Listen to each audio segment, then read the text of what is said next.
Alors que la date de leur cantonnement dans le mont Sabino était le 30 mars dernier, les terroristes du M23 ne se sont pas toujours retirés intégralement des localités de l'Est de la République démocratique du Congo qu'ils continuent à conquérir au mépris des recommandations du sommet de Luanda. Ces manœuvres du M23 sont déplorées par la majorité d'experts en questions internationales qui invitent Kinshasa à maintenir sa position de ne plus négocier avec le M23. Nous déplorons le fait que le M23 ne veut pas obtempérer et à la feuille de route de Luanda et aux accords ou pour parler de Nairobi, et cela n'est pas pour encourager le processus de paix.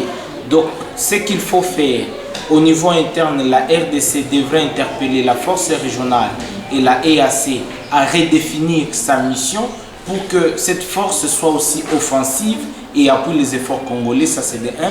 De deux, il faudrait aussi que la communauté internationale appuie cette organisation sous-régionale du côté des pressions vis-à-vis du Rwanda et de l'Ouganda, parce que ce sont les pays, si vous voulez bien, qui soutiennent les M23 et qui les entêtent à libérer certaines localités pour occuper d'autres localités. Il a aussi ajouté que la solution ne viendrait que du gouvernement congolais.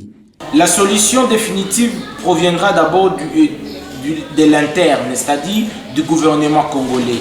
Et la communauté internationale ou la communauté sous-régionale viendra appuyer les efforts déjà engagés au niveau interne. Parmi les solutions à cette problématique, il faut des réformes dans le secteur de la sécurité. Il faut que les institutions actuelles répondent aux défis sécuritaires actuels.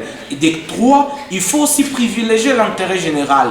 Qu'est-ce qui est prioritaire aujourd'hui pour mettre fin à cette crise? Est-ce que, et quatrièmement, il y a d'autres stratégies qu'on ne peut pas peut-être livrer à la place publique. Rappelons que le gouverneur militaire de la province de Nord Kivu, le lieutenant-général Constant Ndima, avait dénoncé le retrait partiel et formaliste de la part du M23.